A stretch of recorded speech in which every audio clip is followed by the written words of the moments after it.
الحمد لله وكفى وسلام على عباده الذين اصطفى أما بعد فأعوذ بالله من الشيطان الرجيم بسم الله الرحمن الرحيم يا أيها الذين آمنوا توبوا إلى الله توبة نصيحا صدق الله العظيم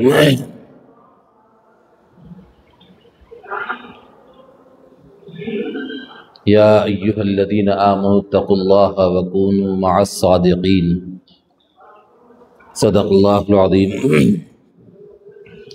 بزرگان محترم، برادران اسلام اور عزیز نوجوان ساتھیوں،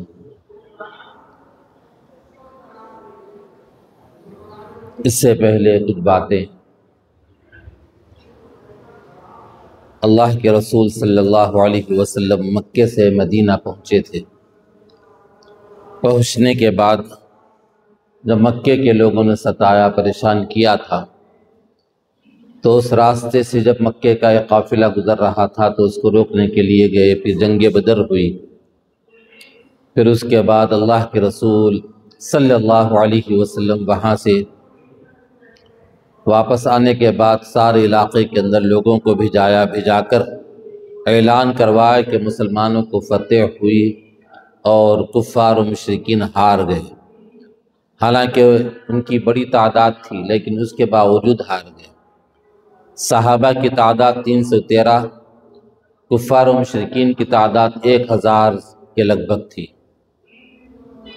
اور اس میں بھی بڑے بڑے پہلوان اور مالدار لوگ، سرمایہ دار لوگ اور سرداران مکہ، اور جو حربی اعتبار سے، جنگی اعتبار سے بہترین تدابیر کرنے والے، اس کے حربوں کو جاننے والے اور جنگی مشقیں کیے ہوئے، دنگل میں کثرت کر کے اپنے جسم کو بنائے ہوئے ایسے لوگ، جن کے پاس نئی نئی تلواریں تھیں، گھوڑے تھے، اور جن کے پاس اچھے اونٹ تھے، اس کے باوجود اللہ تبارک تعالیٰ نے مسلمانوں کو فتح نصیب فرمائی اور کفار و مشرکین ہار گئے۔ یہ اعلان آپ صلی اللہ علیہ وسلم نے مکے کے اطراف میں، مدینے کے اطراف میں سب جگہ کروایا، اور اس کے بعد اللہ کے رسول صلی اللہ علیہ وسلم نے سب جگہ خطوط لکھے۔ شروع میں تو وہاں جانے کے بعد معاہدہ کیا لوگوں سے، وہاں جو یہودی نصارہ رہتے تھے ان سے معاہدہ کیا کہ آپس میں ہم لوگ ایک جٹ ہو کر رہیں گے۔ کوئی ہم پر حملہ کرتا ہے تو ہم کو آگے بڑھ کر ان کا مقابلہ کرنا چاہیے، یہ نہ دیکھے کہ کون ہمارے اوپر حملہ کر رہا ہے۔ تو اس طرح سے انہوں نے معاہدے کی پابندی کی۔ بہرحال بعد میں وہ منافقین معاہدے کو توڑ دیے، پھر ان سے بھی اس مدینے کو، مکے کو پاک کیا گیا۔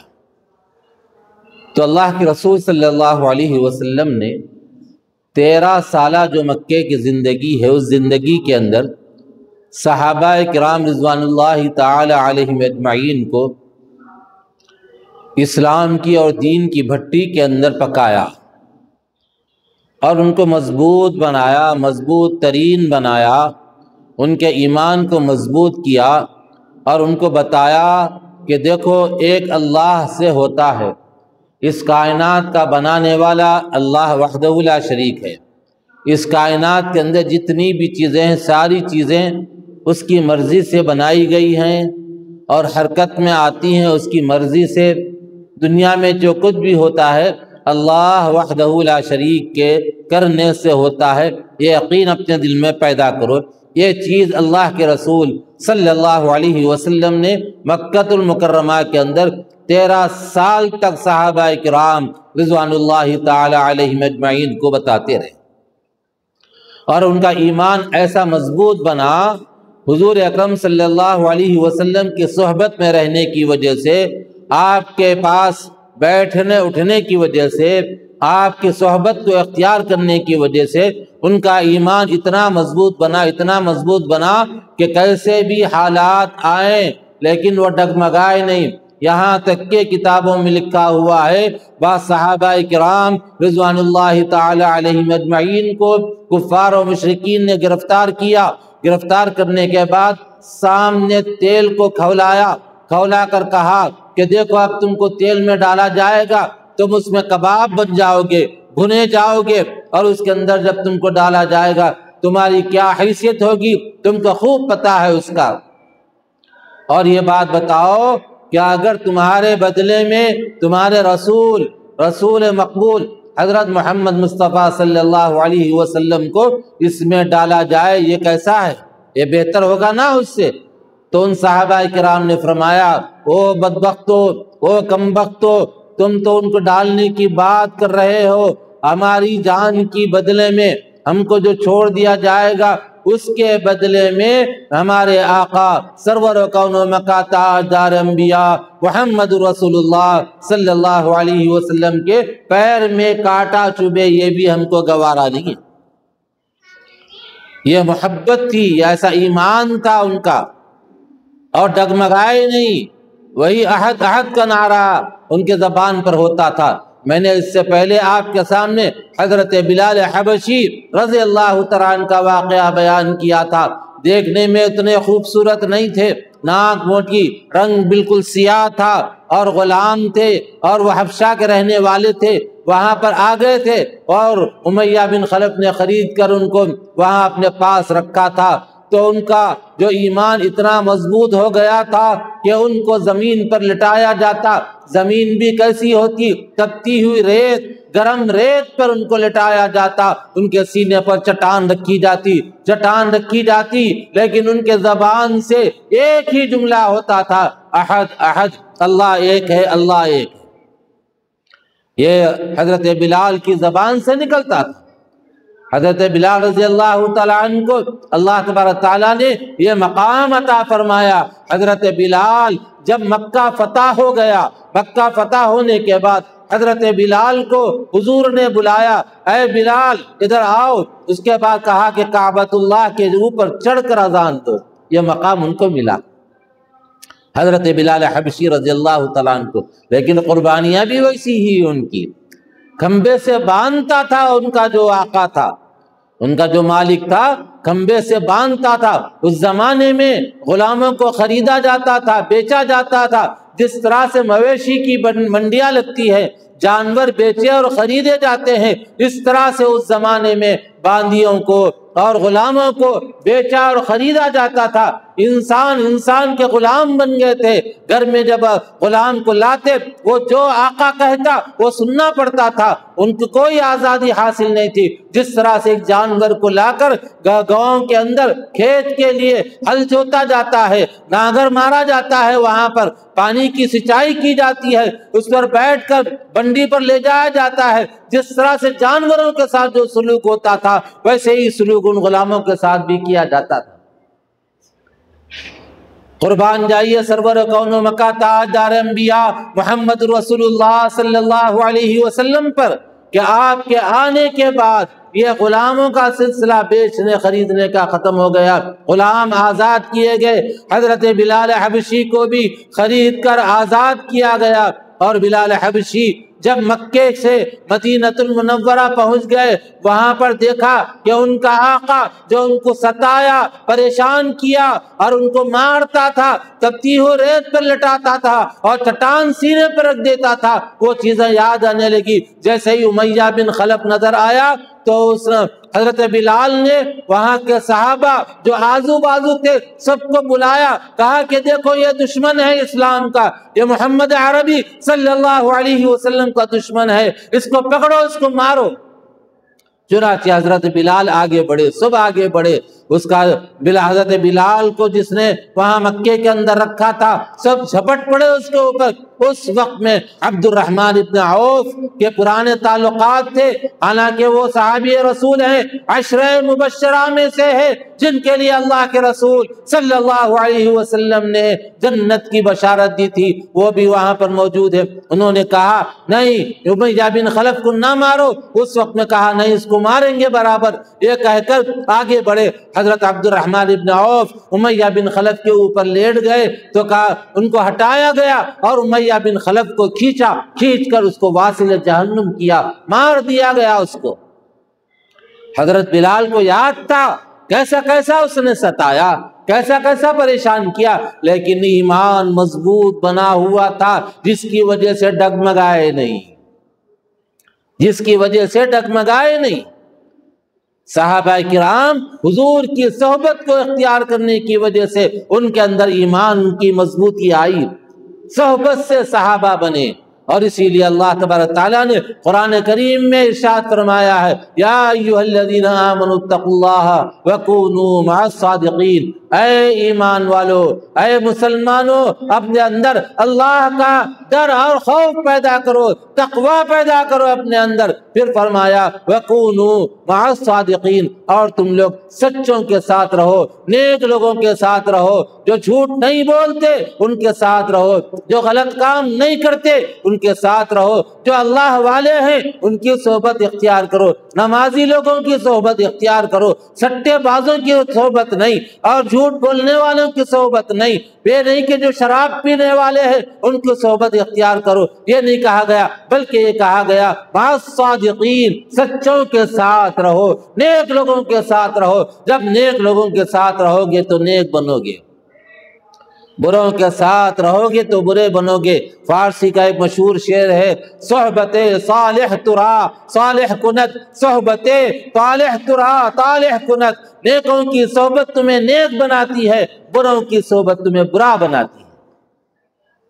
جیسے بندے کے پاس ساتھ رہیں گے، اٹھیں گے، بیٹھیں گے، ویسے اپنے اندر اخلاق، آداب اور وہ چیزیں آئیں گی۔ اگر غلط بندہ رہا تو غلط چیزیں آئیں گی۔ سگریٹ پینے والے سے دوستی کریں گے، اب گہری دوستی ہو گئی تو ایک نہ ایک دن سگریٹ کا عادی ہو جائے گا۔ اس کے بجائے اگر نیک لوگوں کی صحبت اختیار کریں گے تو ایک نہ ایک دن وہ نماز پڑھنے والا بن جائے گا، نیک بن جائے گا، اور اس کے اندر وہ خوبیاں آنے لگیں گی۔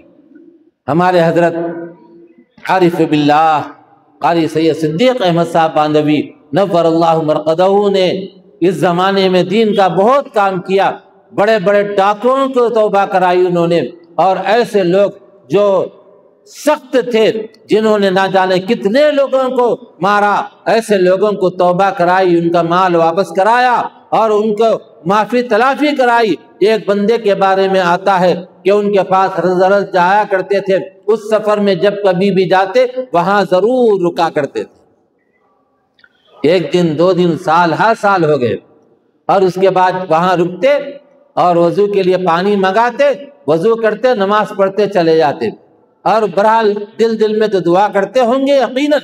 ایک دن وہ بندہ کہنے لگا بابا جی حضرت آپ یہاں آتے ہیں، خود نماز پڑھتے ہیں، آج رک جائیے، میں بھی آپ کے ساتھ نماز پڑھنا چاہتا ہوں۔ اس نے اب آ کر نماز پڑھی، اور وہ آیا تھا بندہ حضرت کے پاس ملنے کے لیے، اور وہ کہنے لگا کہ حضرت کا اخلاق ہے، کردار ہے، انہوں نے مجھے اتنے سال میں سدھارا، اگر شروع میں اگر یہ کچھ کہتے تو شاید میں انکار کر دوں، لیکن انہوں نے اپنے سے مانوس کیا، اپنے قریب کیا۔ جب قریب کرنے کے بعد جب دیکھا کہ ان کو کوئی لالچ نہیں ہے، ان کے کسی چیز کی حاجت نہیں ہے، صرف اللہ واسطے میرے پاس آتے ہیں، جب انہوں نے یہ چیز کو دیکھا تو اس نے خود سے کہا کہ حضرت مجھے بیعت کر دیجئے، توبہ کرا دیجئے، اور اس کے بعد وہ نیک اللہ والا بن گیا۔ ایسے سینکڑوں واقعات۔ حضور اکرم صلی اللہ علیہ وسلم کی صحبت کو جو کوئی بھی اختیار کرتا تھا وہ صحابی بن جاتا تھا، غیر بھی آپ کی گواہی دیا کرتے تھے، غیر تھے، اسلام نہیں لائے تھے، مشرکین مکہ، کفار مکہ اپنا سامان، اپنی امانتیں سرکار دو عالم سرور کون و مکہ تاجدار انبیاء صلی اللہ علیہ وسلم کے پاس لا کر رکھا کرتے، حالانکہ ایمان نہیں لاتے تھے، نہیں لائے تھے ان لوگوں نے، لیکن ان کو یقین تھا کہ ان کے پاس اگر امانت رکھائی جائے گی امانت میں خیانت نہیں کریں گے۔ آج کسی کے پاس پیسے رکھانا سوچنا پڑتا، کوئی چیز کسی کے پاس رکھانے کے لیے سوچنا پڑتا، پتہ نہیں واپس کرے گا بھی یا نہیں کرے گا۔ اور یہ تقریباً لوگوں کا حال ویسے ہی، اللہ ماشاءاللہ، اللہ تعالیٰ کسی کو توفیق دے۔ بڑی بڑی رقمیں لوگ لا کے رکھا کرتے تھے سرکار دو عالم صلی اللہ علیہ وسلم کے پاس، اور وہ ویسے ہی لوٹایا کرتے تھے، استعمال بھی نہیں کرتے تھے۔ آج کسی کے پاس کوئی چیز رہن رکھ دی جائے تو اس کو استعمال کیا جاتا ہے، اور اس کے بعد جب وہ زندہ رہا مانگا تو واپس ہو جاتا ہے، اور اگر دنیا سے چلا گیا پتہ نہیں کسی کو تو وہیں پر دبا دیتا ہے اس کو۔ لیکن یاد رکھو اللہ کے رسول صلی اللہ علیہ وسلم کی تعلیمات یہ نہیں ہے۔ آپ صلی اللہ علیہ وسلم نے فرمایا کہ دیکھو جس سے کوئی چیز لے لو اس کو لوٹا دیا کرو، اور کہا کہ ہر ایک کے ساتھ اچھا برتاؤ کرو، حسن اخلاق کا معاملہ کرو۔ اخلاق، آداب، اطوار یہ ایسے ہوں جس سے اسلام جھلکتا ہو۔ سرکار دو عالم سرور کون و مکان تاجدار انبیاء صلی اللہ علیہ وسلم کے پاس صحابہ کرام رضوان اللہ تعالی علیہم اجمعین تشریف لاتے اور آ کر بیٹھا کرتے، سرکار دو جہاں صلی اللہ علیہ وسلم کے چہرے انور کو ٹکٹکی باندھے دیکھا کرتے تھے، اور انتہائی نورانی چہرہ۔ اس روئے زمین پر کسی ماں نے ایسے بچے کو نہیں جنا، اتنا خوبصورت بچہ۔ اور سرکار دو عالم صلی اللہ علیہ وسلم کو دیکھ کر لوگ ایمان لاتے تھے۔ اس سے پہلے ایک واقعہ سنایا تھا میں نے، حضور اکرم صلی اللہ علیہ وسلم کی نبوت کا زمانہ ہے، اور ایک بندے نے نبوت کے بارے میں سنا کہ مکے کے اندر ایک محمد نام کے آدمی ہیں، نبوت کا دعویٰ کر رہے ہیں، رسول ہونے کا دعویٰ کر رہے ہیں، چلو ہم ان کے پاس جا کر آتے ہیں۔ یہ سوچ کر نکلا وہ بندہ، مکہ پہنچا۔ پہنچنے کے بعد پہل ملاقات ہوئی تو ابو جہل سے ہوئی۔ ابو جہل نے کہا کہاں سے آئے ہو؟ کہا فلاں جگہ سے آیا ہوں۔ کہے کے لیے آئے ہو؟ کہا کہ یہاں پر میں نے سنا کہ محمد نام کا ایک آدمی ہے جو نبوت کا دعویٰ کر رہا ہے، میں اس سے ملاقات کرنا چاہتا ہوں۔ تو ابو جہل نے کہا ملاقات نہ کرو اس سے، اس کے زبان میں بڑا اثر ہے، جادو کا اثر ہے زبان میں، اگر وہ کچھ تم سے کہہ دیں گے تو تم فوراً اثر قبول کر لو گے، جادو کا اثر تمہارے اوپر ہو جائے گا، ان سے نہ ملو۔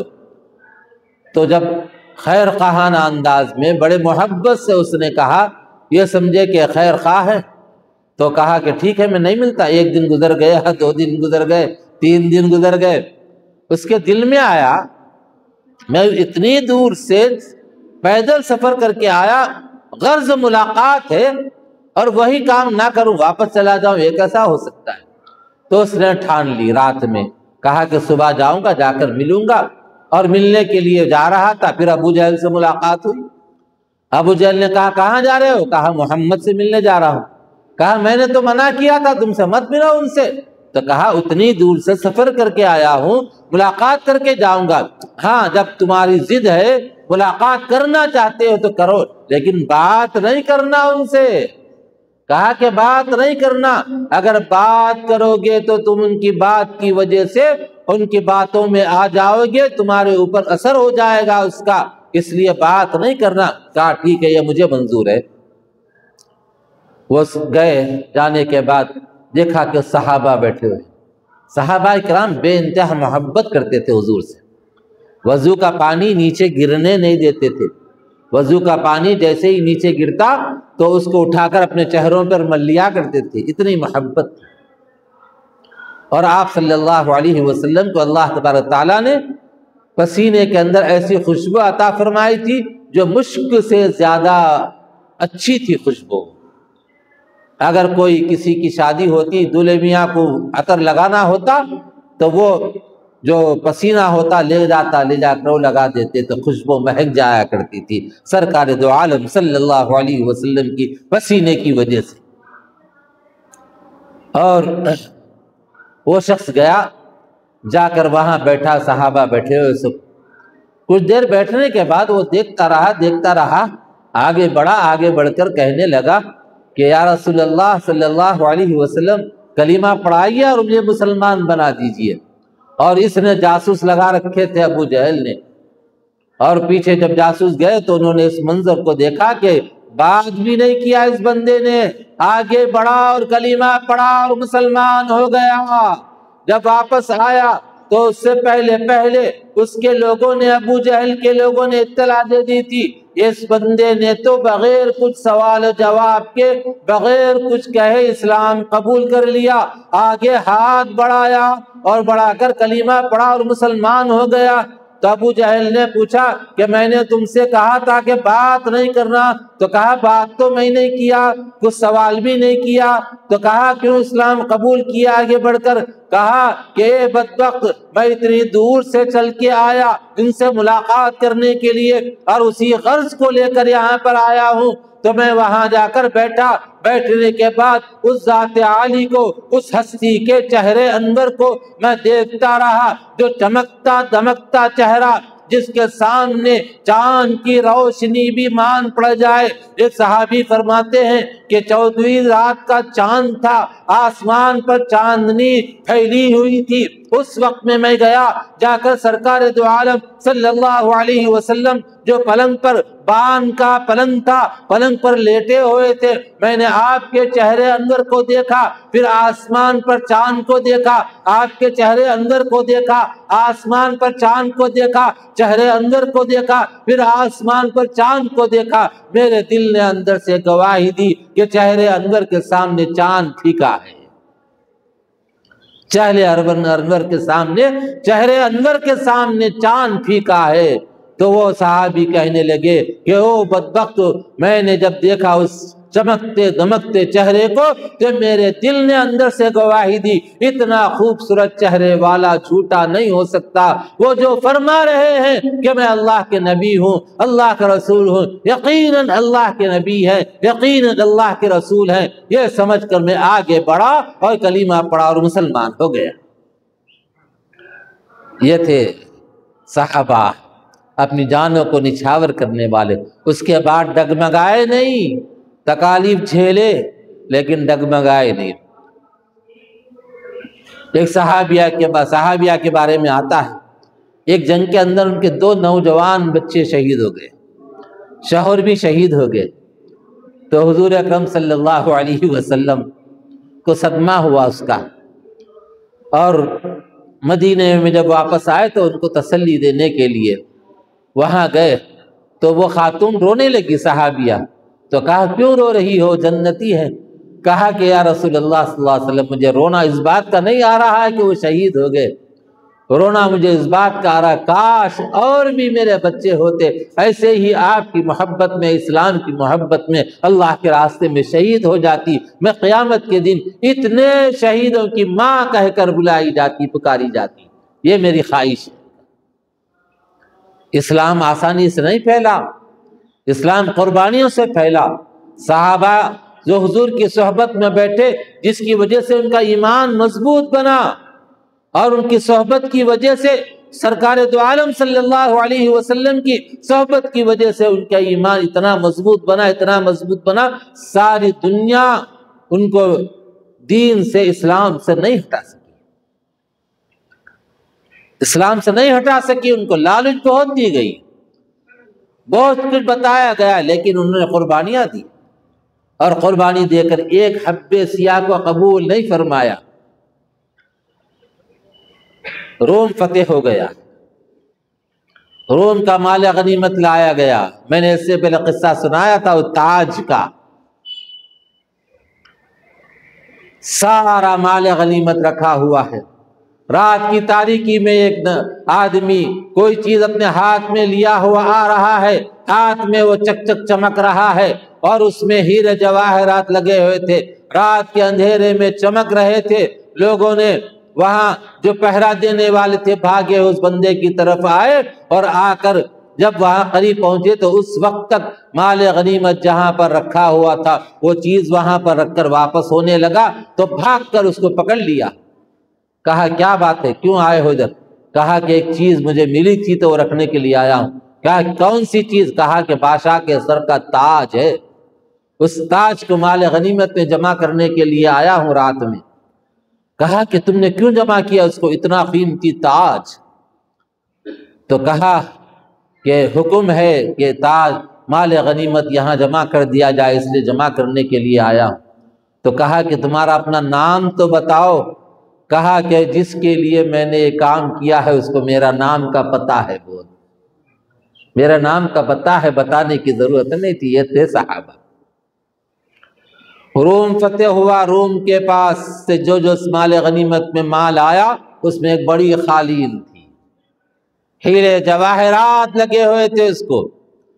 حضرت عمر بن خطاب رضی اللہ تعالیٰ عنہ نے فرمایا کہ اس قالین کو ٹکڑے ٹکڑے کیے جائیں، کاٹ دیا جائے، جتنے اس میں مجاہدین جنگ لڑنے کے لیے گئے تھے، جنگ لڑنے کے لیے جتنے مجاہدین تشریف لے گئے تھے، سب کے اندر اس قالین کے ٹکڑوں کو بانٹ دیا جائے۔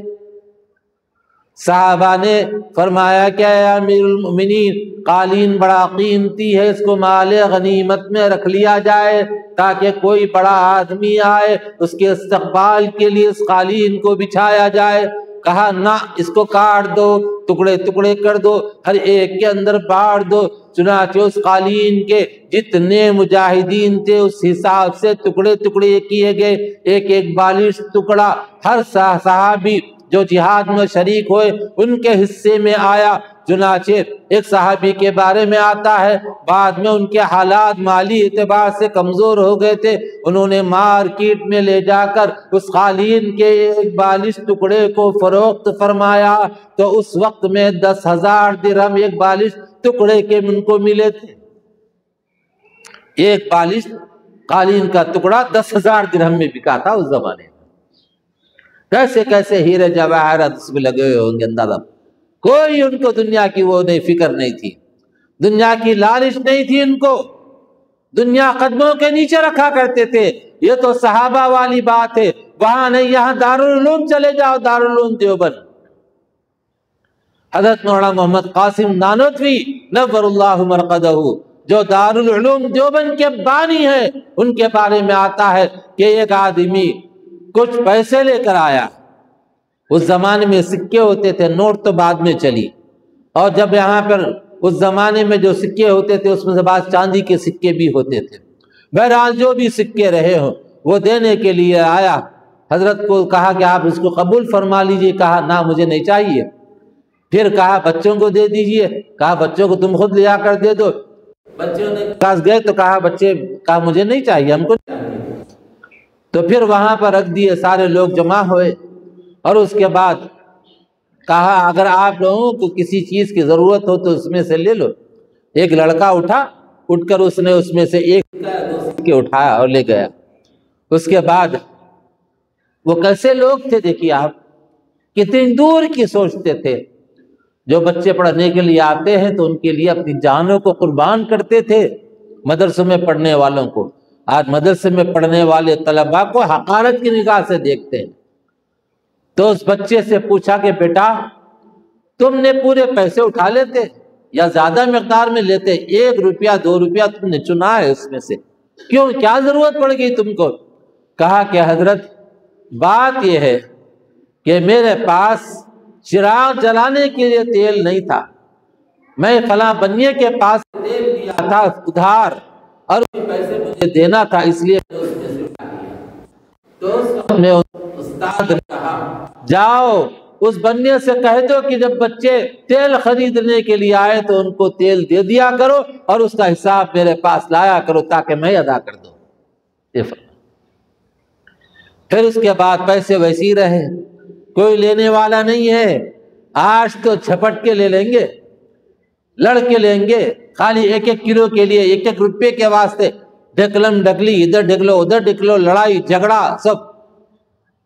تو وہ پیسے وہ شخص اٹھایا، منت سماجت کیا کہ اس کو قبول فرما لیجیے، کہا نہیں۔ وہ حضرت نماز پڑھنے کے لیے گئے، پھر وہاں پڑھانے کے لیے بیٹھ گئے، اور اس کے بعد جب اس نے دیکھا کہ کوئی بھی پیسے کو نہیں لے رہا ہے تو اس نے کیا کیا، ان سکوں کو حضرت مولانا قاسم نانوتوی نور اللہ مرقدہ کے جوتوں میں ڈال کر چلا گیا۔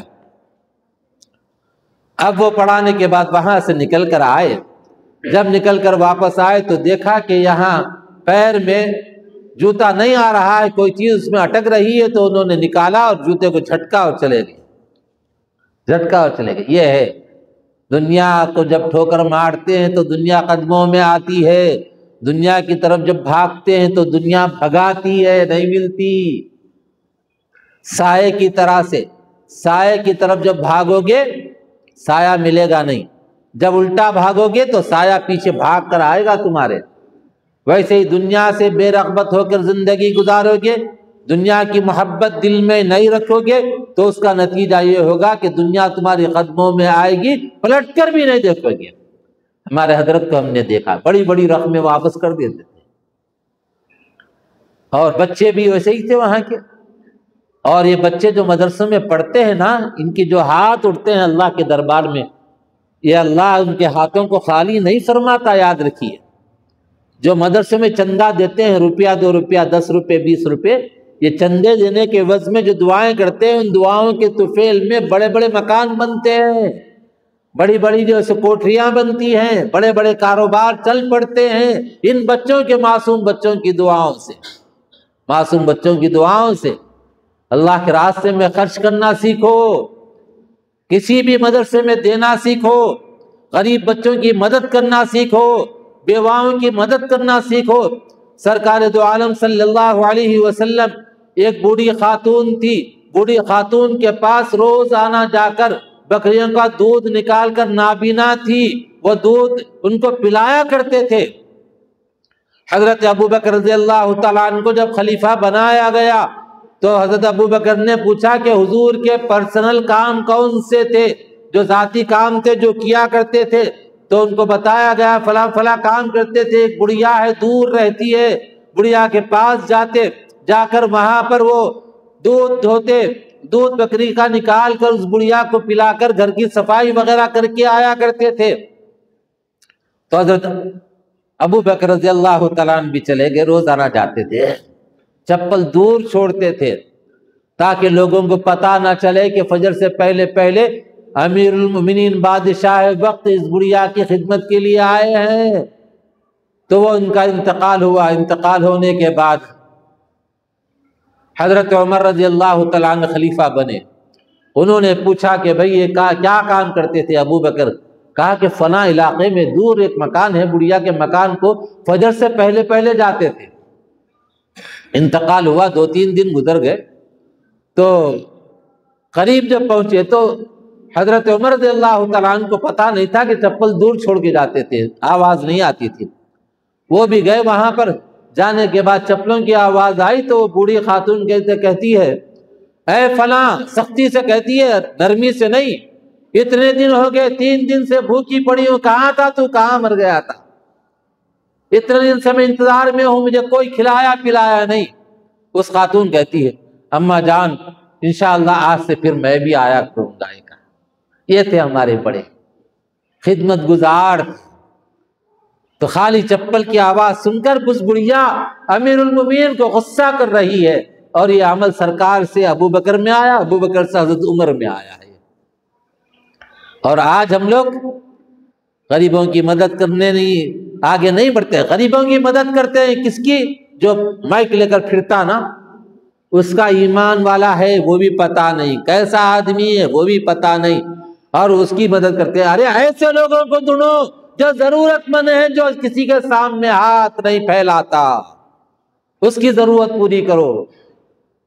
اس سے بہترین صدقہ، بہترین مدد یہ ہے کہ آپ عربی مدرسے ڈھونڈو، اور غریب بچے ہیں، جو بچے وہاں پر پڑھ رہے ہیں، کبھی سوٹر دلاؤ ان کو، کبھی کھانے کی چیزیں لیا کے دو ان کو، کپڑے سلاؤ ان کو۔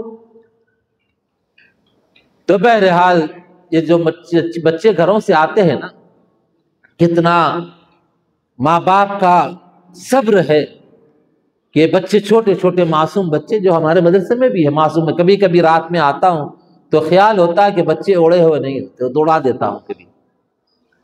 سردی کا موسم ہے، فجر کی نماز کے لیے اٹھاتے ہیں، سب بچے ہی اٹھتے ہیں، چھوٹے معصوم بچے جن کی عمر ہے ماں کی گود میں ماں سے چمٹ کر سونے کی عمر ہے، ان کی باہوں میں سونے کی عمر ہے، چھوٹے معصوم بچے ہیں، لیکن ان ماؤں نے دین کے لیے اسلام کے لیے ان بچوں کو مدرسوں میں بھیجا ہے۔ تو وہ بچے مدرسے میں آئے، اٹھے صاحب کے اٹھانے سے، اور اس کے بعد ٹھنڈا پانی ہے، پانی کے پاس گئے، یقیناً ماں یاد آتی ہوگی، باپ کا پیار یاد آتا ہوگا، ماں کی محبت یاد آتی ہوگی، ہو سکتا دو چار آنسو بھی نکل جاتے ہوں گے۔ یہ بچوں پہ ترس کھایا کرو، کبھی برا بھلا نہ کہو ان بچوں کو، کبھی سخت الفاظ سے ان کو نہ ڈانٹو بچوں کو۔ پتہ نہیں کیسے حالات میں خاتون مجھ سے یہاں کہنے لگی میں اپنا وطن چھوڑ کر بچوں کی پڑھائی کے لیے یہاں حیدرآباد آئی ہوں۔ کیسے کیسے لوگ آتے ہیں، ان کی قدر کیجئے، ان کی جو آہیں ہوتی ہیں اللہ کے دربار میں دونوں ہاتھ اٹھتے ہیں تو وہ ہاتھ اٹھنا رائے گا نہیں جاتا۔ معصوم بچہ بڑے جوان ہٹے کٹے ہیں، ایک دو چار آدمی کو پچھاڑ سکتے ہیں لیکن خراٹے مارتے سو رہے ہیں۔ معصوم بچے اٹھ کر قرآن کی تلاوت کر رہے ہیں۔ اللہ کو پیار وہ سونے والے پر آئے گا یا معصوم بچوں پر آئے گا؟ غور کریے، سوچیے۔ تو دوست اور بزرگوں، جو آدمی اللہ والوں کی صحبت اختیار کرتا ہے وہ اللہ والا بنتا ہے، اگر برے آدمیوں کی صحبت اختیار کرتا ہے ویسے ہی بنتا ہے۔ اس لیے صحبت ایسی اختیار کرے جو نیک لوگ ہوں۔ اور میں نے قرآن شریف کی آیت پہلے پڑھی، یا ایھا الذین آمنوا اتقوا اللہ، اے ایمان والو اللہ سے ڈرو، وکونوا مع الصادقین، سچے لوگوں کے ساتھ، نیک لوگوں کے ساتھ، اللہ والوں کے ساتھ اٹھا بیٹھا کرو، ان کی صحبت اختیار کرو تاکہ تمہارے اندر دینداری آ سکے۔ اللہ تبارک تعالیٰ سے دعا ہے کہ کہنے والے کو کہنے سے زیادہ، سننے والوں کو سننے سے زیادہ عمل کی توفیق عطا فرمائے، اور نبی اکرم صلی اللہ علیہ وسلم کی ہر سنت پر ہمیں مر مٹنے کی توفیق عطا فرمائے۔ وآخر دعوانا الحمد للہ رب العالمین۔